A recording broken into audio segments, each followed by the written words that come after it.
సమాజానికి ఒక మంచి చేయాలనేటువంటి ఒక ధోరణి మీది. నేను వ్యక్తిగతంగా ఎప్పుడు పోకూడదని భావించేవాళ్ళు. వ్యక్తిగతంగా ఎప్పుడు పోకూడదు. వ్యక్తిగతం ఎందుకంటే ఆయనకి నాకు వాళ్లకు ఇప్పుడు ఇస్లామిక మత ప్రచారకులకు నాకు వ్యక్తిగతమైనట్టు శత్రుత్వం ఏమీ లేదు. శత్రుత్వం ఎవరితోనూ లేదు. కేవలం మేమేం చెప్తున్నాం అంటే ఉన్నటువంటి లూప్స్ చెప్తున్నారు. దాంట్లో ఉన్నటువంటి విషయాలు మీరు అధ్యయనం చేయండి. అప్పుడు మీరు నిర్ణయించుకోండి నిజంగా ఈ గ్రంథాల్లో మానవత్వం ఉందా. కాఫిర్లను ఎక్కడ కనిపిస్తే అక్కడ చంపండి అని ఉంది. దాన్ని మీరు పెయింట్లద్ది రంగులద్ది ఇది అలా కాదు, కాఫిర్లు అంటే హైందవులు కాదు, హిందువులు కాదు, నిరీశ్వరవాదులను కాఫిర్లు అంటారు అని ఇలా మభ్యపెట్టి జనాలకు అబద్ధాలు చెప్పి ప్రచారం చేస్తే మీరు కొంతమందిని మభ్యపెట్టవచ్చు, అందరినీ మభ్యపెట్టలేరు. ఎందుకంటే ఖురాన్లో చాలా చోట్ల కాఫిర్లు అంటే ఎవరు అని వ్యక్తంగా చెప్పబడింది. కాఫిర్లు అంటే ఆరాధించే వాళ్ళు, పూజించే వాళ్ళు. మరి నిరీశ్వరవాదులు పూజిస్తారా? లేదుగా. యా యుహల్ కాఫిరున లా అబుదు మా తాబుదూన్ వలా అంతుమ్ మా అబుదు మా అబుద్తుమ్ అని వచ్చింది.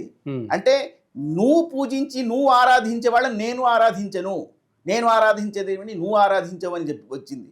మరి చెప్పి ఈ కాఫిర్లు అంటే నిరీశ్వరవాదులు అని చెప్పే వాళ్ళ గురించి అడగండి.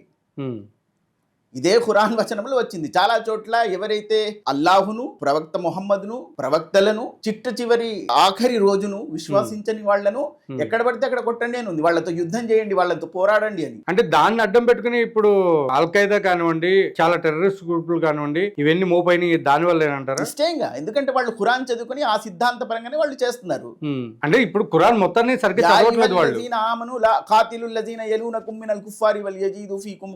కాఫిర్లు వాళ్లను మీ పరిసరాల్లో ఉన్నటువంటి కాఫిర్లతో మీరు యుద్ధం చేయండి. ఎందుకయ్యా పరిసరాల్లో ఉన్నటువంటి కాఫిర్లతో ఎందుకు యుద్ధం చేయాలి?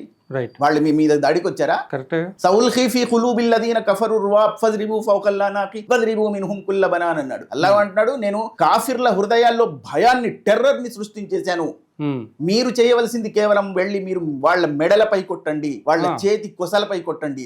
ఎందుకు అంటే కేవలం నిన్ను విశ్వసించనందుక. అంటే అల్లాహ్ అనే పర్సన్ చెప్తున్నారా? ఖురాన్ లో వస్తుంది, అల్లాహే కదా ఖురాన్ బోధిస్తుంది. ఖురాన్ వీళ్ళకి చెప్తున్నాడు, నేను కాఫిర్ల హృదయాల్లో భయాన్ని సృష్టించేశాను, నువ్వు వెళ్ళి వాళ్ళ మెడలపై కొట్టు, వాళ్ళ చేతి కొసలపై కొట్టు అని. ఇవన్నీ ఏమిటి?